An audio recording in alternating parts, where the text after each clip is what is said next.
வணக்கம் ஃப்ரெண்ட்ஸ், இன்றைக்கி நம்ம தயாஷுகி சேனலில் ஒரு சிம்பிளான நெக் டிசைன் ஒன்று பார்க்க போகிறோம். அதுக்கு நான் குர்த்தியோட டாப் பார்ட்டில் ஒரு 2.5 இன்ச் குறைச்சி கட் பண்ணியிருக்கேன். இது 40 சைஸு குர்த்தியோட டாப் பார்ட்டு கட் பண்ணி எடுத்துகிட்ருக்கேன். ஃப்ரண்ட் சைடு ஒரு 2.5 இன்ச் இந்த மாதிரி கம்மியாக கட் பண்ணி எடுத்திருக்கோம். அந்த 2.5 இன்ச்சுக்கு நம்ம ஒரு 7 இன்ச் பட்டி பீஸ் எடுத்திருக்கேன். இந்த 7 இன்ச்சு பட்டியில் நம்ம டிசைன் பண்ணி அட்டாச் பண்ண போகிறோம். ஸோ இப்போது ஃப்ரண்ட் பீஸில் நம்ம ஒரு 2.5 இன்ச் குறைச்சிருக்கிறத இந்த மாதிரி 7 இன்ச்சு அகலம் இருக்கிற பட்டியில் இப்போ நான் காட்டுற மாதிரி சின்னதாக நம்ம ப்ளீட்ஸ் எடுத்து ஃபஸ்ட் அரேஞ்ச் பண்ணிக்கலாம்.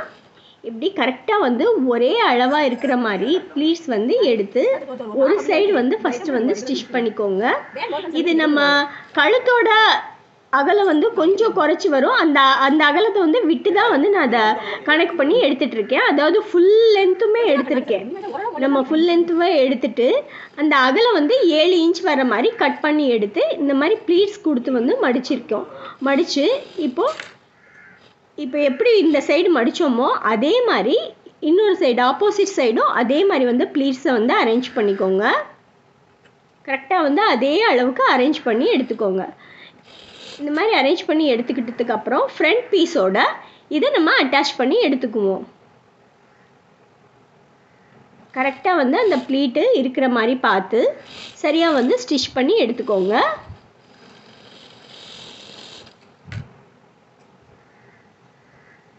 இப்போ இன்னொரு சைடும் அதே மாதிரி அட்டாச் பண்ணி எடுத்துக்கலாம்.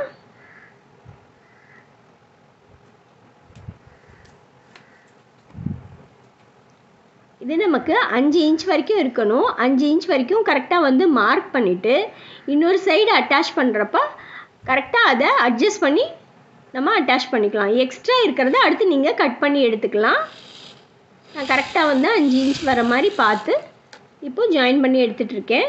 இப்போது கரெக்டாக ஃபிக்ஸ் ஆகி முடிஞ்சதுக்கப்புறம் 5 இன்ச் இருக்கான்னு ஒரு தடவை செக் பண்ணிக்கோங்க. செக் பண்ணிவிட்டு இப்போ இதுக்கு மேலே நம்ம ஒரு டாப் ஸ்டிச் கொடுத்து இதை கரெக்டாக ஃபிக்ஸ் பண்ணிக்கலாம்.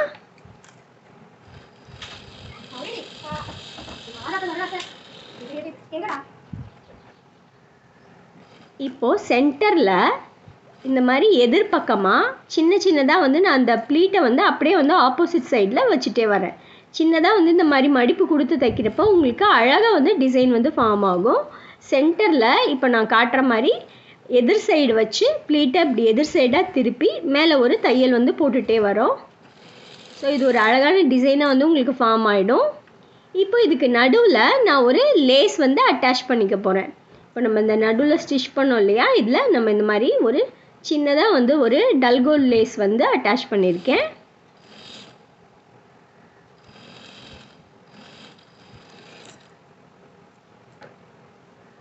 இப்போ நம்ம நெக் டிசைன் ஃபுல்லாக ரெடி ஆயாச்சு. இப்போ இதில் நான் ஒரு பீஸ் இந்த மாதிரி கொடுத்து இந்த கழுத்தை ஸ்டிச் பண்ணி நம்ம திருப்ப போகிறோம். ஃபஸ்ட் இந்த பா ஷேப்பில் நான் அந்த நெக் டிசைன் பண்ணியிருக்கேன். இதை ஃபுல்லாக நம்ம இந்த துணி கொடுத்துருக்கோம் இல்லையா, அந்த துணியில் கீழே வச்சு நான் இப்போ பின் சைடு வச்சு அடிக்கிறேன்.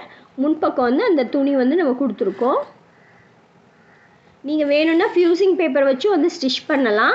இந்த நடுவில் இருக்கிற யோக் பீஸ் திக்காக தான் இருக்கும். அதனால் உங்களுக்கு அவ்வளோவா ஃப்யூசிங் பேப்பர் வச்சே ஆகணுங்கிற நெசசரி எல்லாம் இல்லை. நல்லா உங்களுக்கு நீட்டாக நெக் நின்று கொடுக்கும். அதனால் நான் சும்மாவே ஒரு பீஸ் கொடுத்து பா நெக் ஸ்டிச் பண்ணிக்கிறேன். ஸ்டிச் பண்ணிவிட்டு அந்த கார்னர் கரெக்டாக கட் பண்ணிக்கோங்க.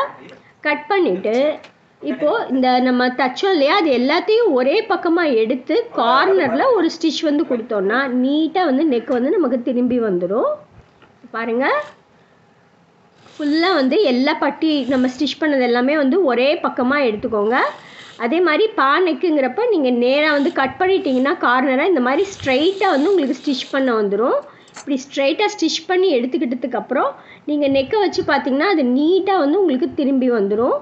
கரெக்டாக எல்லாமே ஒரே பக்கமாக எடுத்து கார்னரில் ஸ்டிச் பண்ணிங்கன்னா நீட்டாக உங்களுக்கு ஃபினிஷ் ஆகிடும். இப்போ நான் உள்ளே அந்த எக்ஸ்ட்ரா இருக்கிற துணியை சின்னதாக இந்த மாதிரி மடிப்பு கொடுத்து நெக்கை கம்ப்ளீட்டாக ஸ்டிச் பண்ணி எடுத்துக்கிறோம். இந்த டிசைனர் நெக் உங்களுக்கு பார்க்குறதுக்கும் நல்லாயிருக்கும், நல்லா அழகாகவும் தெரியும். அதே மாதிரி இதே கலர்லேயே நீங்கள் டிசைன் பண்ணணும் அப்படிங்கிறப்ப இந்த மாதிரி சின்னதாக வந்து ஒரு சேஞ்ச் பண்ணி நம்ம டிசைன் பண்ணி வச்சோன்னா பார்க்குறதுக்கும் நல்லாயிருக்கும், நல்லா உங்களுக்கு நெக்கு நின்னும் வந்து கொடுக்கும். இப்போ ஃபுல்லாக வந்து நம்ம ஃப்ரண்ட் சைடு வந்து கம்ப்ளீட் பண்ணியாச்சு. பேக் சைடும் அதே மாதிரி நெக்கை வந்து ஸ்டிச் பண்ணி எடுத்துக்கிட்டு இருக்கேன்.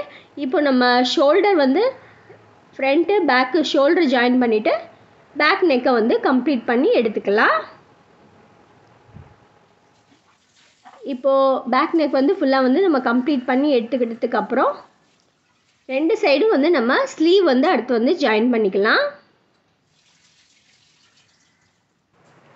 ஸ்லீவ் ஜாயின் பண்ணதுக்கப்புறம் ஸ்கர்ட் பார்ட் வந்து ஜாயின் பண்ணுறோம். இது வந்து இப்போ நான் சொல்கிற இந்த ஸ்டெப் பை ஸ்டெப்பு நீங்கள் வந்து குர்த்தி வந்து ஸ்டிச் பண்ணிங்கன்னா எந்த மிஸ்டேக்கும் இல்லாமல் நீட்டாக வந்து ஸ்டிச் பண்ண முடியும். அதே மாதிரி அழகாக வந்து டிசைனிங்கும் செஞ்சு நீங்களாகவே வந்து கட் பண்ணி ஸ்டிச் பண்ணலாம். இப்போ நீங்கள் ஃபுல்லாக வந்து கம்ப்ளீட் பண்ண குர்த்தியை வந்து பார்க்குறீங்க. சின்ன சின்னதாக வந்து ப்ளீட்ஸ் வச்சு கம்ப்ளீட் பண்ணியிருக்கேன். ஃபுல்லாக வந்து கம்ப்ளீட் பண்ணதுக்கப்புறம் கீழே வந்து மடித்து தைங்க. எப்போயுமே இந்த ப்ரொசீஜரில் வந்து தைச்சிங்கன்னா நீட்டாக உங்களுக்கு ஃபினிஷ் ஆகி வந்துடும். இந்த நெக் டிசைன் வந்து யூஸ்ஃபுல்லாக இருந்திருக்குன்னு நினைக்கிறேன். இதே மாதிரி நெக்ஸ்ட்டு இன்னொரு நெக் டிசைனோட உங்களை வந்து மீட் பண்ணுறேன். அது வரைக்கும் பை ஃப்ரெண்ட்ஸ்.